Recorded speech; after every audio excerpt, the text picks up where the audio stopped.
je dirais, avec tous les critiques qu'on peut faire, 250 logements, nouveaux logements par an, on peut dire que ça, les sociétés sont en faillite là. Hein. Produire 250 logements par an, alors que dans les années 60, on produisait 4000 logements sociaux à Bruxelles. Je ne parle pas de la Flandre ou de la Wallonie.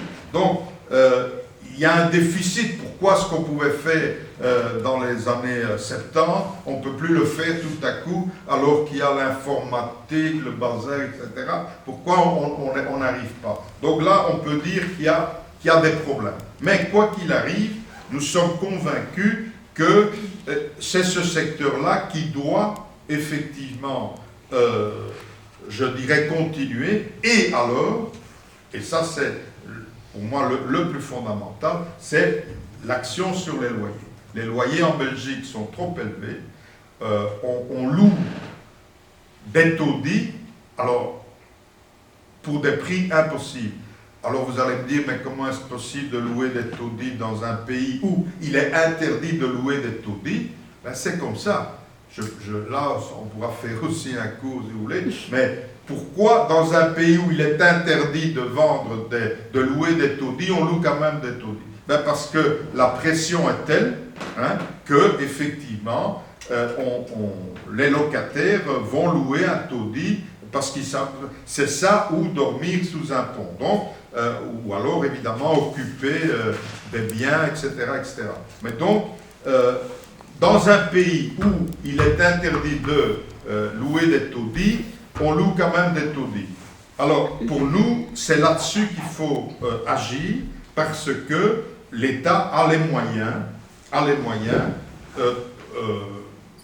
je ne sais pas si on a le temps aujourd'hui, puisque j'ai encore 2-3 choses à vous dire sur le logement social, mais a les moyens de changer ça. Pourquoi? Parce que, contrairement au passé, c'est les régions qui sont responsables aujourd'hui de cette politique. Et ça, c'est un fait nouveau. Les régions étant responsables. Avant, pourquoi les choses au niveau du privé ne changeaient pas? Parce que, effectivement, au niveau fédéral, il y a plus de propriétaires que de locataires. Voyez? Et surtout en Flandre et en Wallonie. À Bruxelles, c'est l'inverse. Il y a plus de locataires que de propriétaires. Mais dans les autres régions, non. Et donc, il y avait quelque part un plafond de verre, comme on dit, et il n'était pas question de toucher à ce, entre guillemets, pseudo-équilibre, parce qu'on allait s'attaquer à ces gens-là. Mais ce qu'on ignore, c'est qu'à Bruxelles, il y a plus de locataires que des propriétaires. Et deux, qu'à Bruxelles, maintenant, c'est bien les Bruxellois qui sont totalement responsables. Donc, si demain, il y a une coalition capable de prendre ce problème à bras-le-corps, les solutions existent.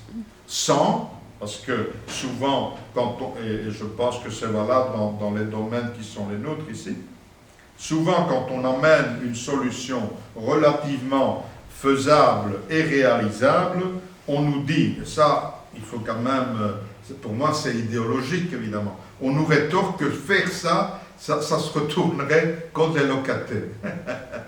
Donc par exemple, taxer les loyers réels, ça se retournerait contre les locataires. C'est beau quand même, c'est beau, ok. Hein? Donc, vous comprenez qu'on ne peut pas, même si c'est le syndicat qui le demande, on ne peut pas faire ça.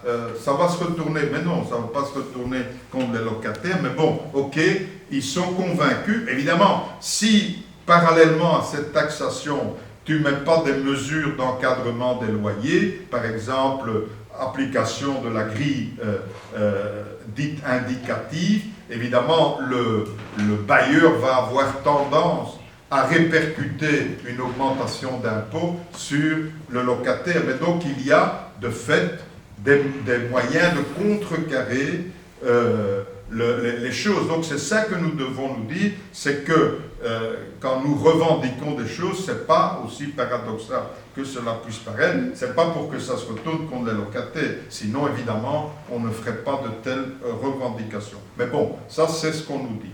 Bien. José, tu veux faire une petite pause? Parce qu'on fait toujours une pause. Oui. Comme ça, on reprend dans le sujet par la suite. Et Ok. voilà. Ça marche.